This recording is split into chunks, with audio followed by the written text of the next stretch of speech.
क्या आपने कभी सुना है कि एक नाई करोड़पति बन गया? और वो भी बिना किसी बड़ी डिग्री या बिजनेस फैमिली के। पर जब आप ये कहानी सुनेंगे तो आपको लगेगा जैसे रिच डैड पुअर डैड की सोच किसी किताब की नहीं, बल्कि बेंगलोर के रमेश बाबू की जिंदगी की कहानी है। रमेश बाबू की जिंदगी हमें एक बड़ा सबक देती है। पहले संपत्ति बनाओ, बोझ नहीं। और उनकी पहली संपत्ति थी एक पुरानी सेकंड हैंड कार। रमेश बाबू ने कार क्यों खरीदी?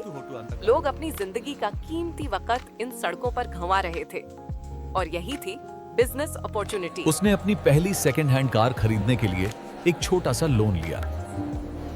ये एक सपना खरीदने जैसा था। अब वक्त आ गया था कि पैसा रमेश के लिए काम करे। और जैसे ही कुछ कमाई आई, रमेश ने फिर से निवेश किया। एक और कार, फिर एक और।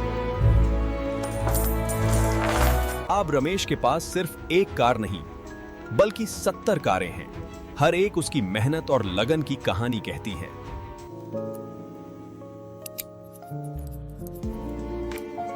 आज भी रमेश बाबू बाल काटते हैं।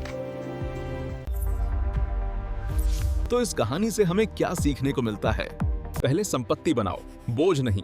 वो चीज चुनो जो कमा कर दें, जैसे रमेश बाबू की कार फंड जो हर रोज उनके लिए पैसा कमाने लगी। सोच समझकर जोखिम लो, जैसे रमेश बाबू ने अपनी पहली कार खरीदने के लिए छोटा सा लोन लिया था। ये एक साहसिक कदम था, लेकिन हर कदम संभल कर उठाओ। अमीर लोग पैसों के लिए काम नहीं करते, वो पैसों को अपने लिए काम करवाते हैं। जैसे रमेश बाबू की पहली कार उनका पहला कर्मचारी बन गई।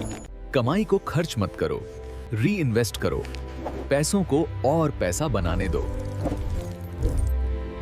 और सबसे जरूरी, मेहनत कभी मत छोड़ो, क्योंकि वही आपको असली इंसान बनाती है। तो चलो अब अमीर बनने के लिए क्या एक्शन लें? एक पेपर पे 2 कॉलम बनाओ, एसेट और लायबिलिटी। एसेट मतलब संपत्ति, जो चीज पैसा कमा कर दे, और लायबिलिटी मतलब जो आपकी जेब से पैसा निकालती है, ऐसी चीज।